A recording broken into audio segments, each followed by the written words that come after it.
छात्रों, आज हम सब रीतिकाल के प्रमुख कवि आचार्य केशवदास के मूल पाठ कवि प्रिया या कह सकते हैं प्रिया प्रकाश के तृतीय प्रभाव की व्याख्या पढ़ेंगे।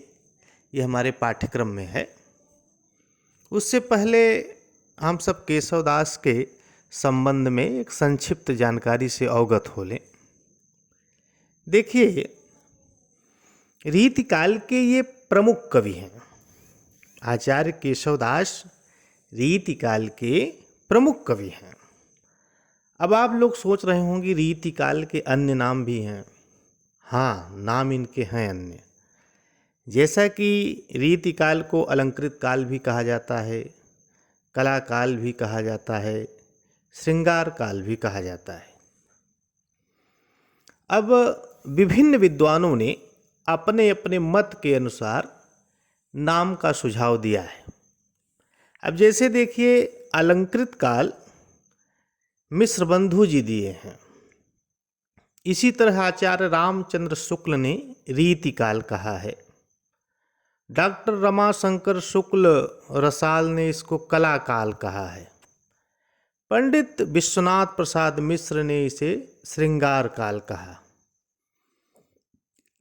लेकिन प्रचलित नाम रीतिकाल ही है। अब देखिए, आचार्य विश्वनाथ प्रसाद मिश्र इन्होंने रीतकाल कवियों को 3 श्रेणियों में विभाजित किया है। रीतिबद्ध कवि, रीति सिद्ध कवि और रीति मुक्त कवि। तो एक संक्षिप्त जानकारी हम लोग इस पर भी ले लेते हैं। तो रीतिबद्ध कवि वे हैं जो रीति के बंधन में बंधे हुए थे, जिन्होंने रीति परंपरा का अनुसरण कर लक्षण ग्रंथों की रचना की। अब इस वर्ग में आपके आ जाएंगे आचार्य केशवदास, चिंतामणि, देव, मतिराम, मंडन मिश्र, कुलपति मिश्र, पद्माकर, भिखारीदास। ये आदि जितने कवि हैं ये रीतबद्ध कवि में अंतर्गत आते हैं। डॉक्टर नगेंद्र ने इन्हें रीतिकार या आचार्य कवि भी कहा है। दरअसल इन कवियों में कवित्व और आचार्य दोनों गुण हैं। अब देखिए, रीति सिद्ध कवि कौन है?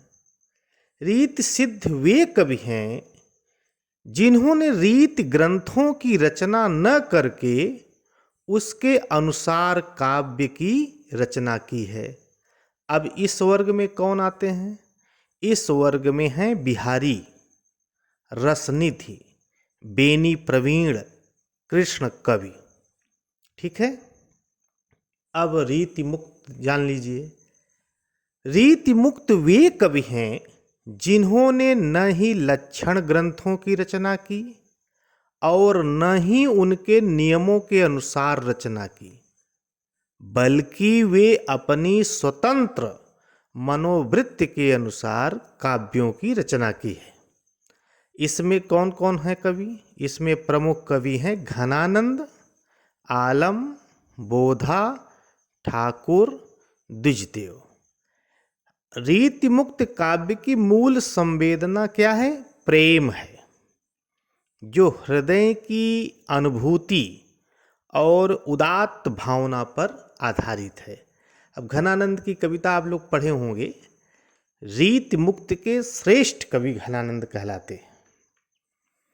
अब एक संबंध और चर्चा आ जाती है कि रीति काव्य का प्रवर्तक कौन है। तो देखिए, इस संबंध में 2 मत हैं। आचार्य रामचंद्र शुक्ल ने रीतिकाल का प्रवर्तक चिंतामणि त्रिपाठी को माना है। ध्यान रखिए इस बात का, ये प्रश्न पूछा जा सकता है परीक्षा में। तो रीतिकाल का प्रवर्तक कौन है? चिंतामणि त्रिपाठी। कौन माना है? आचार्य रामचंद्र शुक्ल ने। लेकिन डॉक्टर श्याम सुंदर दास और डॉक्टर नगेंद्र ने केशवदास को रीतिकाल का प्रवर्तक मानते हैं। अब सर्वमान्य मत के अनुसार केशवदास को ही रीतकाल का प्रवर्तक माना जाता है। ठीक है। देखिए, केशवदास के विषय में भी थोड़ा जान लीजिए आप लोग। इनका जन्म संवत 1612 में हुआ था। ये ओरछा के प्रसिद्ध ब्राह्मण परिवार में हुआ था इनका जन्म। इनके पिता का नाम पंडित काशीनाथ, ये संस्कृत के विद्वान थे। और केशवदास ओरछा नरेश राजा मधुकर शाह द्वारा सम्मानित भी थे। और ओरछा नरेश राजा इंद्रजीत सिंह केशवदास को अपना गुरु मानते थे। संवत 1674 में ये अपने पार्थिव शरीर को त्याग कर अमर हो गए। और केशवदास की रचनाएं भी इसके संबंध में जान लीजिए। जैसे इनकी रचना है रतन बावनी। रतन बावनी भी इनकी बड़ी प्रसिद्ध रचना है। रसिक प्रिया, नखशिख, 12 मासा, रामचंद्रिका, कवि प्रिया, छंदमाला, वीर सिंह देव रचित, विज्ञान गीता, जहांगीर जस चंद्रिका। तो देखिए, अभी जो 12 मासा रचना इनकी है, ध्यान रखिए आप लोग। तो 12 मासा के संदर्भ में डॉक्टर किरण चंद्र शर्मा कहते हैं कि 12 मासा केशव की अलग कोई रचना नहीं है, यह कवि प्रिया का ही एक अंश है। और रतन बावनी यह एक वीर काव्य है। और वीर सिंह देव चरित प्रशस्ति मूलक चरित काव्य है। और नखशिख में इनमें नखशिख का वर्णन किया गया है। और रसिक प्रिया में रस विवेचन किया गया है। और कवि प्रिया में कवि कर्तव्य एवं अलंकार का वर्णन है। कवि प्रिया में कवि शिक्षा की पुस्तक है एक तरीके से। रामचंद्रिका में राम कथा वर्णन है। तो लेकिन रामचंद्रिका के संबंध में कुछ आप लोग जान लीजिए कि यह 39 प्रकाशों में विभाजित है। कितने प्रकाशों में? 39 प्रकाशों में रामचंद्रिका विभाजित है। और इसमें कुल 1717 छंद हैं। इन्हीं कारणों की वजह से राम स्वरूप चतुर्वेदी ने इसे छंदों का अजायब घर कहा है। ये नोट कर लीजिएगा। ये पूछ सकता है कि छंदों का अजायब घर किसने कहा है, तो राम स्वरूप चतुर्वेदी जी ने कहा है। विश्वनाथ प्रसाद मिश्र ने रामचंद्रिका, विश्वनाथ प्रसाद मिश्र जी भी बोले हैं रामचंद्रिका पर, क्या कहा है कि रामचंद्रिका में राम कथा वर्णित है, तथापि यह काव्य का ग्रंथ है, भक्ति का नहीं। ये विश्वनाथ प्रसाद मिश्र जी कहे हैं। आगे जानिए कि केशवदास निम्बार्क संप्रदाय में दीक्षित होने के नाते राधा कृष्ण के उपासक थे, राम के नहीं। फिर भी रामचंद्रिका राम कथा संबंधी महाकाव्य है। इसमें जो कथा है वह वाल्मीकि रामायण और रामचरितमानस से अलग है। लेकिन केशवदास जी यह स्वीकार करते हैं कि रामचंद्रिका रचने की प्रेरणा मुझे आदि कवि वाल्मीकि से मिली। इतना केशवदास स्वयं स्वीकारते हैं। जैसा कि उन्होंने लिखा है, केशवदास जी ने लिखा है कि वाल्मीकि मुनि स्वप्न में दीन्हों दर्शन चारु, तो केशव 300 यों कह्यो, केशव 300 यों कह्यो, क्यों पाऊं सुख सारु। तो इस आधार पर यह कहा जा सकता है कि रामचंद्रिका लिखने की प्रेरणा आदि कवि वाल्मीकि से ही इन्हें प्राप्त हुई थी। केशवदास जी अपने को पांडित्य प्रदर्शन पे अधिक विश्वास रखते थे, इनकी लालसा भी थी। इसी का परिणाम रहा कि वह अपने काव्य पक्ष में कला पक्ष को ही संवारने में संलग्न रहे और उनका भाव पक्ष उपेक्षित रहा। अब देखिए, राम कथा के अनेक मार्मिक प्रसंगों को जिस प्रकार तुलसीदास ने महत्व प्रदान किया, केशवदास उनको केवल छू कर आगे बढ़ गए। इसीलिए इन्हें कठिन काव्य का प्रेत कहा जाता है। जैसा कि आचार्य शुक्ल लिखते हैं कि केशव को कवि हृदय नहीं मिला था, उनमें वह सहृदयता और भावुकता न थी जो एक कवि में होनी चाहिए। ये उक्ति वैचित्र और शब्द क्रीड़ा के प्रेमी थे। जीवन के नाना गंभीर और मार्मिक पक्षों पर उनकी दृष्टि नहीं थी। ये कौन कहा है? शुक्ल जी ने कहा है। प्रबंध पटुता उनमें कुछ भी न थी। वस्तुतः देखा जाए तो केशव दास का दृष्टिकोण अलंकारवादी था।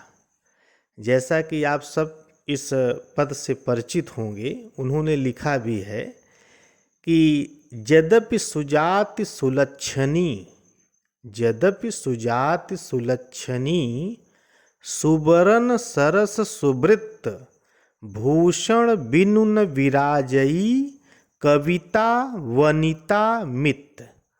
अर्थात इसका समझिए मतलब भी कि जिस प्रकार सुंदर लक्षणों से युक्त, जिस प्रकार सुंदर लक्षणों से युक्त सुंदर वर्ण वाली स्त्री आभूषणों के बिना सुशोभित नहीं होती, उसी प्रकार काव्य उच्च कोटि के होने पर भी अलंकारों के अभाव में प्रभावशाली नहीं होता। अब देखिए, अब हम लोग व्याख्या पर मूल पाठ पर आएंगे। तो पहला जो इनका पद है, पढ़िए। देखिए, केशवदास जी के पद को हम लोग इसकी व्याख्या करेंगे। तो पहला पद है इनका, समझै बाला बालकहु। ध्यान दीजिएगा, समझै बाला बालकहु, वर्णन पंथ अगाध, वर्णन पंथ अगाध, कवि प्रिया केशव करी, कवि प्रिया केशव करी, क्षमियों कवि अपराध, कवि प्रिया केशव करी, क्षमियों कवि अपराध। अब आप जाइए पहले इसके शब्दार्थ पर। बाला माने क्या होता है? स्त्री। आया है बालकों मतलब बालक, बच्चे, ठीक है। क्षमियों माने जान ही रहे हैं, क्षमा करना। पंथ का मतलब यहाँ पर मार्ग से भी है और रहस्य से भी है। बुद्ध माने बुद्धिमान होता है, ठीक। तो अब हम रीतिकाल के प्रवर्तक कवि एवं आचार्य द्वारा रचित कवि प्रिया के तीसरे प्रभाव से जो यह पद लिया गया है, उसकी हम सब व्याख्या करेंगे। तो देखिए, यहाँ पर कवि का कहना है कि कवि प्रिया नामक ग्रंथ मैंने इसलिए बनाया है कि इस काव्य को पढ़कर स्त्रियां और बालक भी सरलता पूर्वक समझ लें। तो देखिए, समझै बाला बालकहु, समझै बाला बालकहु, वर्णन पंथ अगाध। कहने का तात्पर्य यह है केशवदास जी का कि बालकों और स्त्रियों को समझने के लिए मैं जिस मार्ग का वर्णन करने जा रहा हूँ, वह मार्ग बहुत कठिन है। वर्णन पंथ अगाध, वह मार्ग कैसा है? कठिन है, अथाह है। उसको थाह उसका नहीं लिया जा सकता, गंभीर है। और उसका वर्णन करना और भी कठिन है। इसलिए कवि केशवदास जी क्या कह रहे हैं? क्षमियों कवि अपराध। और कवियों से क्षमा मांगते हुए कहते हैं कि हे विद्वानों, हे कवियों, आप सब हमें क्षमा करिएगा। क्षमा मांगते हुए कहते हैं, मैंने कविप्रिया नामक ग्रंथ, कविप्रिया केशव करी, मैंने कविप्रिया नामक ग्रंथ इसलिए बनाया कि इस कविता के अथाह रहस्य को बालक और स्त्रियां भी सरलतापूर्वक समझ सकें। कवि प्रिया केशव करी क्षमियो कवि अपराध। ठीक है, तो इसलिए केशवदास जी ने इस ग्रंथ की रचना की है। तो इसमें देखिए बाला बालकहूँ शब्द आया है ना, कवि प्रिया केशव करी, तो यहाँ क व्यंजन वर्णों की आवृत्ति हो रही है ना, तो यहाँ पर कौन सा अलंकार होगा? अनुप्रास अलंकार। ठीक है, चलिए अगले पद में हम लोग चलते हैं। तो देखिए अगले पद से पहले थोड़ा सा देखिए काव्य विशेष सौष्ठों में आप लिख सकते हैं, भाषा ब्रज है, रस कौन सा है? शांत रस है। छंद में क्या लिखेंगे? दोहा। अलंकार में अनुप्रास और वक्रोक्ति भी है। और कौन सा गुण है? प्रसाद गुण। प्रसाद गुण का तात्पर्य क्या होता है? जिस काव्य को पढ़ने से, ठीक है, सुनने से उसका अर्थ तुरंत समझ में आ जाए, ठीक है, तो प्रसाद गुण के अंतर्गत आता है। अगले पद को हम लोग बातें हैं। अलंकार, ध्यान दीजिएगा, अलंकार कवितान के सुनि सुनि विविध विचार। अलंकार कवितान के सुनि सुनि विविध विचार, कवि प्रिया केशव करी कविता को सिंगार। कवि प्रिया केशव करी, करी का तात्पर्य क्या है? किया। अलंकार कवितान का मतलब है अलंकारवादी कविता। अब देखिए इस प्रसंग में केशवदास जी बताते हैं कि उन्होंने किस प्रकार इस कविप्रिया रचना में अलंकारों का प्रयोग किया है। ठीक है, अर्थात कवि ने अलंकार को काव्य की शोभा बताया है, अलंकार को काव्य का अनिवार्य तत्व माना है। तो अब देखिए, अलंकार कवितान के सुनि सुनि विविध विचार। अलंकार और कविता के संबंध में मैंने विभिन्न प्रकार से विचार करके, विविध विचार दिया है ना, विभिन्न प्रकार के विचार करके, अर्थात कविता में अलंकार योजना के अलग अलग विचारों को सुनकर, सोच समझकर कवि प्रिया नामक ग्रंथ लिखा है। दिया है ना, कवि प्रिया केशव करी, अर्थात कवि प्रिया नामक ग्रंथ केशवदास जी ने लिखा है। क्यों? कविता को श्रृंगार। अगली पंक्ति है इसकी, जिसका श्रृंगार क्या है? अलंकारों से किया गया है। जिसका श्रृंगार अलंकारों से किया गया है, क्योंकि अलंकार ही कविता का श्रृंगार है। एक बार पुनः आप लोग इसको पढ़ें। अलंकार कवितान के सुनि सुनि विविध विचार, कवि प्रिया केशव करी कविता को श्रृंगार। अर्थात अलंकार और कविता के संबंध में मैंने विभिन्न प्रकार से विचार करके, अर्थात कविता में अलंकार योजना के अलग अलग विचारों को सुनकर, सोच समझकर कविप्रिया नामक ग्रंथ लिखा है। ठीक है, क्योंकि अलंकार ही कविता का श्रृंगार है। तो यहाँ पर देखिए विशेष में आप लिख सकते हैं कि कविप्रिया एक अलंकार ग्रंथ है। ठीक है, कविप्रिया क्या है? एक अलंकार ग्रंथ है, और इसमें भी अनुप्रास और पुनरुक्ति प्रकाश अलंकार का प्रयोग किया गया है। तो इस तरीके से इसमें भी आप लिख सकते हैं, भाषा इसकी ब्रज है, रस शांत है, छंद दोहा है, गुण प्रसाद है। अब तीसरे पद पे आइए। चरण धरत चिंता करत, चरण धरत चिंता करत, नींद न भावत शोर, नींद न भावत शोर, सुवर्ण को क्या दिया है? शोधत फिरत कवि व्यभिचारी चोर। अब देखिए, अब इस पद में तीन अर्थ बताए गए हैं। इस पद में दोहे के माध्यम से कवि ने क्या किया है, 3 अर्थ बताया है। अब देखिए कौन कौन से 3 अर्थ है। कवि, व्यभिचारी और चोर, 3 अर्थ इसके हैं। तो पहले हम लोग कवि के पक्ष में व्याख्या करते हैं। चरण धरत, चरण माने होता है पांव, चरण माने क्या होता है, पांव। और एक तरह से देखिए छंद भी होता है, छंद का एक पद जो है, ठीक है। और सुवर्ण, सुवर्ण माने होता है सुंदर वर्ण।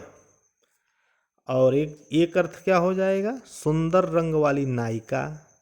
एक अर्थ तीसरा क्या होगा इसका सुवर्ण का, सोना, ठीक। शोधत फिरत मतलब खोज करता है, ठीक है। तो अब देखिए पहले हम कवि के पक्ष में इसकी व्याख्या करते हैं। चरण धरत चिंता करत, जब कवि कविता के प्रत्येक चरण को लिखते समय बहुत चिंतन करता है, या जब कवि जो है काव्य का सृजन करता है तो बहुत चिंतित रहता है, चिंतित रहता है, चिंतन करता है। अब देखिए क्यों चिंतन करता है, क्योंकि उसे नींद, ठीक है, उसे नींद और शोर अर्थात आवाज, शोर मतलब आवाज, काव्य सृजन में व्यवधान के कारण, ठीक है, जिससे उसे नींद और शोर दोनों अच्छे नहीं लगते। इसलिए कवि क्या करता है, सुवर्ण को शोधत फिरत, ठीक है। कवि केवल क्या करता है, सुवर्ण अच्छे वर्ण, सुवर्ण का मतलब अच्छे वर्ण, जो काव्य शोभा को बढ़ाने वाले तत्व होते हैं अर्थात रस के अनुकूल वर्ण को ढूंढता है, जिससे उसकी कविता संपूर्ण रूप से, ठीक है, सुंदर और स्पष्ट हो, ठीक। इसीलिए वो क्या करता है, रस के अनुकूल वर्ण को खोजता है, ठीक है, ढूंढता है, हैं। तो इसलिए वो अपने काव्य शोभा को बढ़ाने वाले जो तत्व हैं उन्हें ही निश्चित करके कविता को गढ़ता है। अब तो देखिए ये हम लोग कवि के पक्ष में कहें, ठीक है। अब व्यभिचारी के पक्ष में देखिए इसकी व्याख्या क्या है कि वो भी करता है, चरण धरत चिंता करत नींद न भावत शोर, अर्थात जो व्यभिचारी मनुष्य होता है वो भी बहुत सावधानी से, बहुत ही सोच विचार करके काम करता है। क्यों, इसलिए क्योंकि जब अन्य लोग सोते रहें और शोर न करें, ऐसी स्थिति ही उसे अपने अनुकूल लगती है। और क्या, इसीलिए वो क्या करता है, सुंदर रंग वाली स्त्री को खोजता रहता है। तो उसको भी यही चीज हो रहा है कि व्यभिचारी को भी न नींद आती है और न ही शोर अच्छा लगता है। क्यों, क्योंकि वह सौंदर्य सुंदर रूप वाली स्त्री को ढूंढता है। अब हम इसको जो है, ठीक है, चोर के पक्ष में देखेंगे। इसके पक्ष में, चोर के पक्ष में। तो चोर के पक्ष में देखिए ये होगा कि चरण धरत चिंता करत, चोर भी क्या करता है, खूब सोच समझकर, चोर भी क्या करता है, खूब सोच समझकर चोरी करते समय बहुत ही सावधानी के साथ सोच विचार के कार्य करता है और दबे पांव चलता है, जैसे कोई उसकी आहट या आवाज न सुन सके। चोर को भी लोगों का सोते रहना पसंद है, कुछ भी शोर पसंद नहीं है आता उसको। वह भी सुवर्ण अर्थात सोना खोजता रहता है। क्या खोजता रहता है, सोना खोजता रहता है, ठीक है। इस तरीके से कवि पक्ष की व्याख्या, व्यभिचारी पक्ष की व्याख्या और चोर पक्ष की व्याख्या तीनों हो गए। ठीक है।